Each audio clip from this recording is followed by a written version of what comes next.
नमस्कार, दिन भर की बड़ी खबरों में आपका स्वागत है। मैं हूं आपके साथ मानसी। आज इस बुलेटिन में बात होगी महाराष्ट्र चुनाव से पहले महायुति में मचे बवाल की, आर्टिकल 370 पर मुश्किल में फंसी बीजेपी की।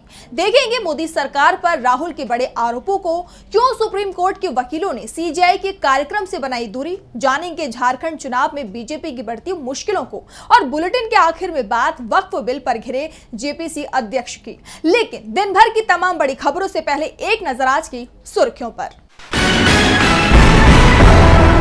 दिल्ली में कल से न्याय यात्रा निकालेगी कांग्रेस, राजघाट से होगी शुरुआत। कई इलाकों में रात को भी डेरा डालेंगे पार्टी कार्यकर्ता।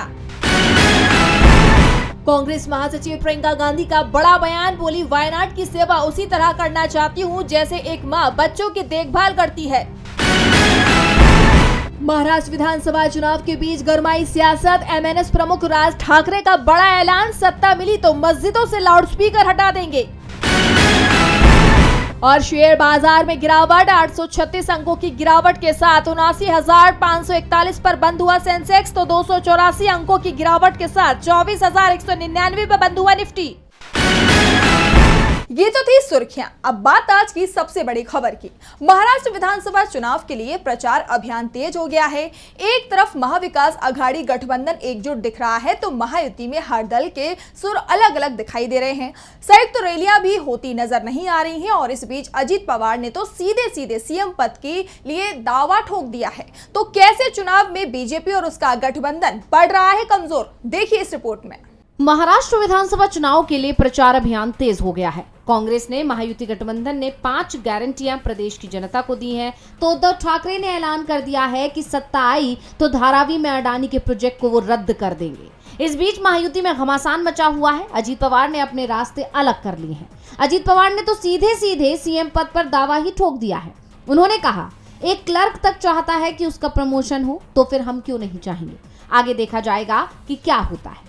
अजीत के बयान से साफ है कि सीएम पद के लिए वो पाला भी बदल सकते हैं। एक दिन पहले ही अजीत पवार ने शरद पवार के खिलाफ बयानबाजी करने वाले बीजेपी नेता को कड़ी फटकार तक लगाई थी। बता दें कि अजीत पवार ने खुद फोन भी किया और देवेंद्र फडणवीस से शिकायत भी की।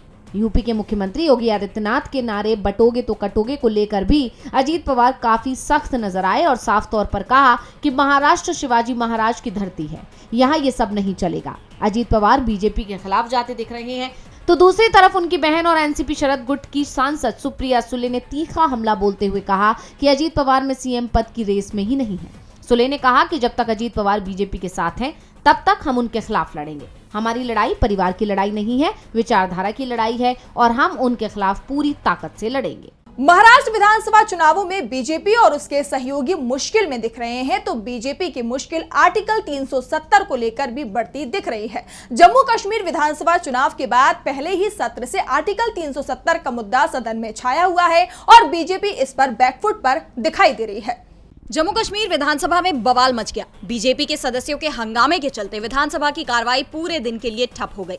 मामला धक्का मुक्की से शुरू हुआ और हाथापाई तक पहुंच गया, जिसके बाद विधानसभा अध्यक्ष ने सदन में मार्शलों को बुलाया और बीजेपी सदस्यों को सदन से बाहर किया गया। दरअसल अवामी इत्तेहाद पार्टी के प्रमुख इंजीनियर रशीद के छोटे भाई लैंगेट से विधायक खुर्शीद अहमद शेख ने सदन में आर्टिकल 370 की वापसी का बैनर लहराया। बैनर पर लिखा था, हम अनुच्छेद 370 और 35A की बहाली और सभी राजनीतिक कैदियों की रिहाई चाहते हैं। बीजेपी विधायक और विपक्ष के नेता सुनील शर्मा ने इसका विरोध किया। बीजेपी विधायक सदन के वेल से होते हुए खुर्शीद अहमद शेख के पास पहुंचे और उनके हाथ से बैनर छीन लिया। इस दौरान सज्जाद लोन और वहीद पारा और नेशनल कॉन्फ्रेंस के कुछ विधायक शेख के समर्थन में बीजेपी विधायकों से भिड़ गए। दरअसल जम्मू कश्मीर विधानसभा का सत्र पहले दिन से ही चर्चाओं में बना हुआ है। एक दिन पहले ही विधानसभा से अनुच्छेद 370 और 35A की बहाली का प्रस्ताव पास किया गया था। इसका भी बीजेपी ने विरोध किया था। इससे पहले उमर अब्दुल्ला की कैबिनेट ने केंद्र शासित प्रदेश जम्मू कश्मीर को राज्य का दर्जा दिए जाने का प्रस्ताव कैबिनेट से पास कराया था, जिसे एलजी ने केंद्र सरकार के पास भेज दिया है। और अब अनुच्छेद 370 की वापसी को लेकर राज्य में हंगामा मचा हुआ है। आपको बता दें कि 5 अगस्त 2019 को जम्मू कश्मीर विधानसभा जब भंग चल रही थी, तो उस समय अनुच्छेद 370 हटा लिया गया था। साथ ही जम्मू कश्मीर को 2 केंद्र शासित प्रदेश, एक लद्दाख और दूसरा जम्मू कश्मीर में बांट दिया गया था। अब बीजेपी को छोड़कर राज्य के सभी विधायक चाहते हैं कि जम्मू कश्मीर को पूर्ण राज्य का दर्जा उसके पुराने स्टेटस के साथ वापस दिया जाए। जम्मू कश्मीर को लेकर बीजेपी का कोई भी दावा सच साबित होता नहीं दिख रहा है। ऐसे में विपक्ष मोदी सरकार से सवाल कर रहा है तो वही सवाल विपक्ष के नेता राहुल गांधी भी कर रहे हैं। राहुल ने उद्योग जगत में बढ़ती मोनोपोली को लेकर सवाल खड़े कर दिए हैं। अपने एक लेख में उन्होंने मोदी सरकार के इस कार्यकाल की तुलना अंग्रेजों के शासन से की थी, जिस पर बीजेपी नेताओं ने आपत्ति जताई और अब राहुल गांधी ने उनके बयानों पर पलटवार किया। तो क्या है पूरा मामला, जानने के लिए देखिए ये रिपोर्ट।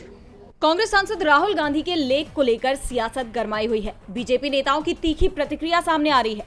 राजस्थान की डिप्टी सीएम दिया कुमारी, केंद्रीय मंत्री ज्योतिरादित्य सिंधिया समेत अन्य बीजेपी नेताओं ने राहुल गांधी को एंटी बिजनेस यानी व्यापार विरोधी बता दिया है, जिस पर जवाब देते हुए कांग्रेस सांसद ने एक वीडियो जारी किया। अपनी इस वीडियो में उन्होंने कहा कि मैं ये साफ कर देना चाहता हूं कि बीजेपी जो मुझे एंटी बिजनेस बता रही है वो सरासर गलत है। मैं व्यापार विरोधी नहीं हूं, मैं केवल मोनोपोली के खिलाफ हूं, कुलीन तंत्र बनाने के खिलाफ हूं। मैं बिजनेस के क्षेत्र में 1, 2, 3 लोगों के प्रभुत्व का विरोधी हूं। मैंने अपने करियर की शुरुआत एक मैनेजमेंट कंसल्टेंट के रूप में की थी, इसलिए मैं अच्छी तरह से जानता हूं कि एक व्यापार को सफल बनाने के लिए किन चीजों की जरूरत होती है। इसलिए मैं दोहराता हूं कि मैं व्यापार विरोधी नहीं हूं, बस मोनोपोली के खिलाफ हूं। बता दें कि राहुल गांधी ने अपने लेख में लिखा था कि व्यापार के लिए एक नया समझौता सिर्फ एक विकल्प नहीं है, ये भारत का भविष्य है। उन्होंने दावा किया था कि जो डर ईस्ट इंडिया कंपनी ने 150 साल पहले पैदा किया था वो लोगों में आज फिर वापस आ गया है। हमारी संस्थाएं अब हमारे लोगों की नहीं है, सब पर मोनोपोली है। इसके साथ ही राहुल ने इस बात पर जोर दिया था कि अब एक प्रगतिशील व्यवसाय के लिए नई डील का वक्त आ गया है। राहुल गांधी शुरुआत से ही मोदी सरकार की नीतियों पर सवाल उठाते रहे हैं। मोदी सरकार सवालों में है तो इस समय अपने रिटायरमेंट से ठीक पहले सीजीआई डीवाई चंद्रचूड़ भी सवालों से घिरे हुए हैं। पहले सुप्रीम कोर्ट के ही 2 जजों ने उनकी टिप्पणियों को लेकर आपत्ति जताई थी और अब सुप्रीम कोर्ट बार एसोसिएशन ने उनके कार्यक्रम का ही बहिष्कार कर दिया है। तो क्या है पूरा मामला, जानने के लिए देखिए ये रिपोर्ट। रिटायरमेंट से पहले सीजीआई डीवाई चंद्रचूड़ का नाम लगातार सुर्खियों में है। कहीं उनके फैसले पर सुप्रीम कोर्ट के ही जज आपत्ति जता रहे हैं तो कहीं उनके कार्यक्रमों का बहिष्कार हो रहा है। इस बार Supreme Court bar association SCBA के वकीलों ने सीजीआई के कार्यक्रम का बहिष्कार कर दिया। 7 नवंबर को जस्टिस चंद्रचूड़ ने सुप्रीम कोर्ट परिसर में national judicial museum and archive संग्रहालय का उद्घाटन किया।